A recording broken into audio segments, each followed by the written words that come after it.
എടാ ഇത് കേൾക്കുക, വനിതാ ബില്ലോ ബില്ലുകൾ വനിതമാർക്ക് എന്താ പ്രത്യേകം ബില്ല് കൊടുത്തെന്നൊക്കെ പറഞ്ഞു. സ്ത്രീകൾക്ക് വേണ്ടിയിട്ട് സ്ത്രീകൾക്ക് ബില്ല് കൊടുക്കരുത്. പിന്നെ അത് പുരുഷന്മാരുടെ പണിയാണ്. സ്ത്രീകൾക്കാണ് ബില്ല്. അതെ അതെ, ബില്ലൊക്കെ എപ്പോഴും നമ്മളാ പേ ചെയ്യണ്ടേ അല്ലേ? അല്ല, പക്ഷെ ഞങ്ങൾ ഇക്വാളിറ്റി ഉള്ളവർ അങ്ങനല്ല. സ്പ്ലിറ്റ് ചെയ്യും.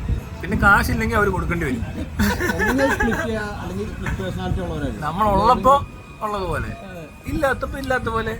സിമ്പിൾ അല്ലേ തിയറി? ആ അല്ലേ, പോവാതിരിക്കുക, അവരവരുടെ കാര്യത്തിന് പോവാ. അതിന് മോഡി എന്തിനാ പെണ്ണുങ്ങൾക്ക് മാത്രം ബില്ലൊക്കെ കൊടുക്കുന്നത്?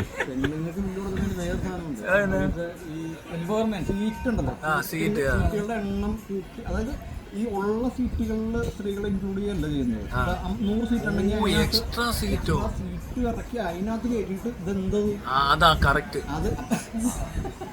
അതാ കറക്റ്റ്. എടാ അതെങ്ങനെയാ ആണുങ്ങളുടെ സീറ്റ് പെണ്ണുങ്ങൾ സീറ്റ് വേണം? കണ്ടിട്ടില്ല എല്ലാം. പിന്നെ ഇടയിൽ കയറി തട്ടി മുട്ടി എന്നൊക്കെ പറഞ്ഞിട്ട് അത് മോഡി മുൻകൂട്ടി കണ്ടുകൊണ്ട് ചെയ്തതാ. ഈ ഇവിടെ ഇപ്പൊ ഫേക്ക് ആയിട്ട് ഒത്തിരി പെണ്ണുങ്ങൾ ഇറങ്ങിയിട്ടുണ്ട്. മറ്റേ ഇത് എന്താ പറയാ, ഒരു പെണ്ണ് ഇറങ്ങിയിട്ട് ഒരു ഡോക്ടറെ ഒരു ദിവസം വെറുതെ തട്ടി മുട്ടൊക്കെ ചെയ്തിട്ട് എന്താ പറയാ, ചുമ്മാ അലമ്പ്, ഇയാൾ എന്നെ മുട്ടിന്നൊക്കെ. അയാളൊരു ഗൈനക്കോളജിസ്റ്റാ.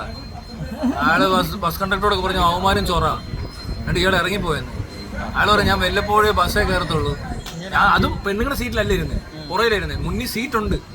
എന്നിട്ട് ആ പെണ്ണുങ്ങളോട് പറഞ്ഞിട്ട് കേൾക്കാതെ ഇയാളെ തൊട്ടിപ്പുറത്ത് വന്ന് എന്നിട്ട് പറയാം നിങ്ങൾ നിന്നെ മുട്ടുന്നേ തട്ടുന്നേ ചുമ്മാ ചൊറിയുന്നത്. മനസ്സിലായി? ഒരു അസുഖം നോക്കിക്കോണേ. അങ്ങനെയൊക്കെ ഇവിടെ സംഭവിക്കുന്നുണ്ട് കേട്ടോ. അതിനി വരും, അടുത്തത് വരുവേ. പക്ഷെ ഇതൊക്കെ അപ്പോൾ ഞാൻ അവരോട് പറഞ്ഞത് കംപ്ലൈൻറ്റ് ചെയ്യാൻ ചെന്നാൽ അതിന് CCTV ഉണ്ട്, എല്ലാം ഉണ്ട്. അയാളത് പോയി കംപ്ലൈൻറ്റ് ചെയ്ത് അത് കംപ്ലൈൻറ്റ് ആക്കണം. കാരണം അത് ഒരാളും അറിഞ്ഞിട്ടില്ല, അത് വാർത്തയാക്കണം. മനസ്സിലായോ? ശരിയാ, ആണുങ്ങൾ മുട്ടുന്നില്ലെന്ന് ഞാൻ പറയത്തില്ല. പക്ഷെ ഇങ്ങനത്തെ പെണ്ണുങ്ങളില്ലേ? അപ്പൊ എന്തിനാ ബില്ല് കൊടുത്ത്? അതെന്താ?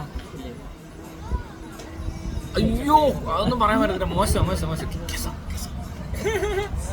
അത് വേണ്ട, അത് ഞാൻ കൊച്ചറിയും. അത് മോശമാണ്. നമ്മൾ അങ്ങനെ ഞാൻ അറിഞ്ഞെന്ന് പറഞ്ഞാൽ പിന്നെ അത് വീണ്ടും വരും. അത് വേണ്ട. അങ്ങനെ കുറെ പേര് എൻ്റെ അടുത്ത് പലതും കാണിക്കാറുണ്ട്. വേർത്ത് കയറി പിടിക്കുക,